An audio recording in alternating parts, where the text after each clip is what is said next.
अस्सलाम वालेकुम।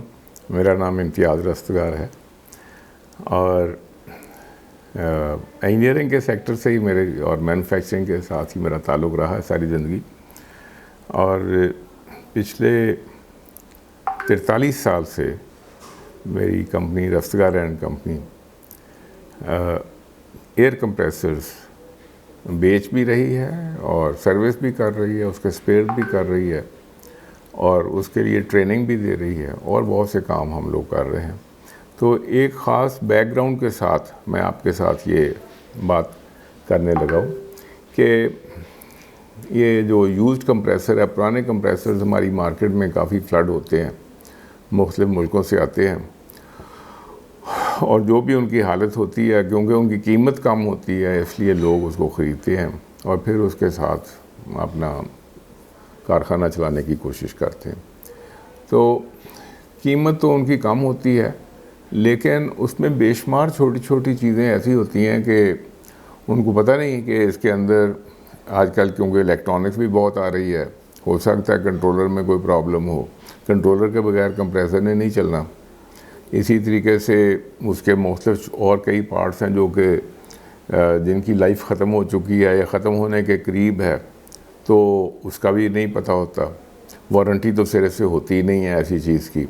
तो इस तरीके से कई बार ऐसे कंप्रेसर आ जाते हैं जिनके पार्ट्स अवेलेबल नहीं होते, फिर आहिस्ता आहिस्ता उनके मुख्तलिफ चीज़ों के कर के रगड़ रगड़ा के चीज़ें उसके अंदर फिट करनी पड़ती हैं।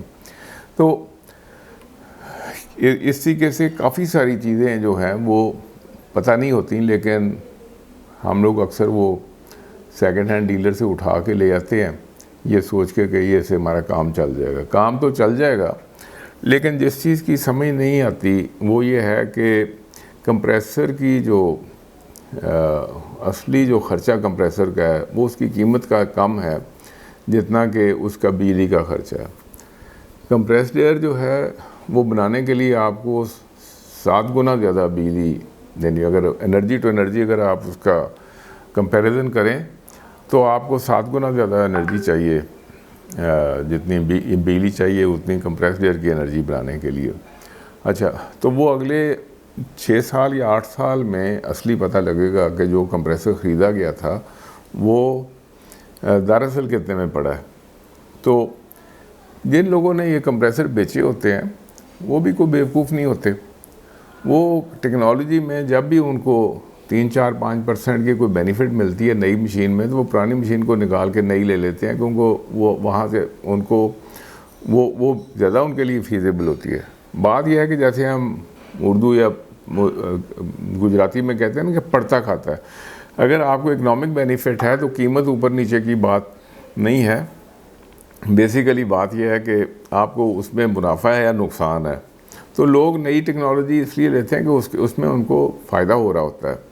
तो आजकल बेशुमार चीज़ें नई आ गई हैं कंप्रेसर्स के अंदर, जिसमें एफिशिएंसी भी है, हीट रिकवरी भी है, उसके अंदर कई किस्म की मोटरें नई किस्म की आ गई हैं। ख़ास तौर पे हम लोग आजकल जो कंप्रेसर बेच रहे हैं उसमें हम परमानेंट मैग्नेट मोटर बेच रहे हैं। आजकल उसको वो चाइनीज़ उसको पीएम मोटर कहते हैं और उसके साथ कोई 30 to 40% बिजली रिड्यूस हो जाती है। और बिजली का असली ख़र्चा तो कंप्रेसर का बिजली में है, वो कंप्रेसर की परचेज प्राइस में नहीं है।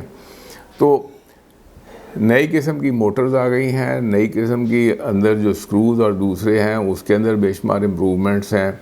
एनर्जी मैनेजमेंट के टूल्स आ गए हैं। उसके अंदर ख़ास तौर पे अगर आपके यहाँ पे कोई हीट इस्तेमाल हो रही है तो कंप्रेसर में जो जब हवा कंप्रेस कर रहे हैं तो उसमें से हीट निकल रही है। उस हीट को आप अगर किसी के साथ मिलके शुरू में प्लान करें कंप्रेसर ख़रीदने से पहले, जैसे ये हमारी कंपनी एयर प्रो है, इसमें अगर आप इनसे बात करें तो ये आपको पहले ही आपका प्रोसेस देख के आपको बता सकते हैं कि आप इसके साथ हीट रिकवरी सिस्टम ले लें। तो हो सकता है कि आपकी कोई चीज़ है जहाँ पे आपको कोई चीज़ गर्म करनी पड़ती है या हवा गर्म करनी पड़ती है, पानी गर्म करना पड़ता है, तो वो सारी चीज़ें पहले जिस वक्त आप एक नया कंप्रेसर ख़रीदते हैं तो आप उसके अंदर स्पेक इन कर सकते हैं, उसके साथ आप ख़रीद सकते हैं और आपको जो गैस का ख़र्चा होना था या बिजली का ख़र्चा होना था अगले प्रोसेस में हवा के अलावा, उसके अंदर आपको एक बेनिफिट मिलनी शुरू हो जाती है। इस तरीके से छोटी छोटी बेशुमार चीज़ें हैं जो कि आपको नया कंप्रेसर के साथ आप स्पेसिफाई कर सकते हैं और उसमें आप कटिंग एज पे रहेंगे सारा टाइम। तो बजाय इसके कि आप पुराना कंप्रेसर ख़रीदें, आप एक कंप्रेसर नया लें जिसमें वारंटी भी होगी और उसकी जो मेंटेनेंस है उसके लिए भी आपके पास एक अरेंजमेंट होगी। जो आपको बेचने वाला है वो आपसे उसकी मेंटेनेंस का भी कोई डील करेगा, है जी। उसके अंदर एफिशिएंसी भी बेहतर होगी और बहुत से और एडवांस्ड फीचर्स हैं इलेक्ट्रॉनिक्स में। आपने उसको ऑन ऑफ करना है, ऑन लोड कितना चलना है, ऑफ लोड कितना चलना है, उस वक्त के ऊपर किस तरीके से उसकी लोड मैनेजमेंट कैसे करनी है। बहुत सी चीज़ें जो कि एक नए कंप्रेसर के साथ आपको मिलती हैं और सारा टाइम जिसने कंप्रेसर नया लेके आना है उसने नई टेक्नोलॉजी के साथ लेके आना है। तो इसलिए इन चीज़ों को ज़रूर ध्यान में रखें। और मेन बात एक और है, वो है वारंटी की। वारंटी में जो आप पुराना कंप्रेसर ख़रीदेंगे उसमें तो वारंटी सिरे से है ही नहीं, है जी। अगर कोई आपको कह देगा ये बिल्कुल चालू है, ये इसको जी तारें लगाओ चला के दिखा दो, ये काफ़ी नहीं है आपके प्रोसेस के लिए। तो प्रोसेस की चलाने के लिए बहुत सी और चीज़ें हैं कि उसके साथ ड्रायर कैसा था और उसकी पाइपिंग की रिक्वायरमेंट्स कैसी हैं, बहुत सी चीज़ें हैं। तो सिंपली एक कंप्रेसर को ला के किसी के जोड़ने के साथ खेल मैन्युफैक्चरिंग का हल नहीं होता। अगर वक्ती तौर पे अगर चल जाए तो इसका ये मतलब नहीं है कि आपने कोई बहुत बेहतरीन फ़ैसला किया है। बेहतरीन फ़ैसला ये है कि आप अपना प्रोसेस देखें, प्रोसेस के मुताबिक प्लानिंग करवा लें और देखें कि बेहतरीन कंप्रेसर आपके साइज़ के लिए क्या है। उसके साथ फिर आपको वारंटी भी आएगी, उसके स्पेयर भी टाइम पे मिलेंगे। और आप बेसिकली ये भी सोचें कि आप हवा बनाने वाली कंपनी नहीं है, आपके प्रोडक्ट तो कुछ और है, आप बना कुछ और रहे हैं, लेकिन आपकी मजबूरी है कि आपने कंप्रेसर भी ख़रीदना है। तो कंप्रेसर ऐसी कंपनी से आप ख़रीदें जिसमें आपको कोई स्पेशलाइजेशन मिले, कोई एडवाइस अच्छी मिले, प्रोडक्ट जो है ना वो लेटेस्ट आपके पास आए। तो इसके साथ आपको बहुत सी बेनिफिट्स होंगी।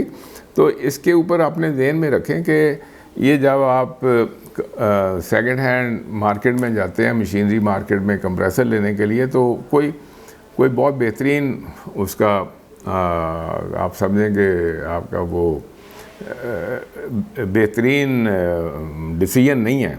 तो आप इसलिए इसको बड़ा ज़रूरी है कि इसको ठंडे दिल से सोचें और जब भी आपको कंप्रेसर चाहिए हो, आप जिस कंपनी से भी ख़रीदना है नए कंप्रेसर की कोटेशन लें, कंपेयर करें, उनके एडवांटेजेस कंपेयर करें और फिर देखें कि वाकई सेकंड हैंड लेना है या नहीं लेना।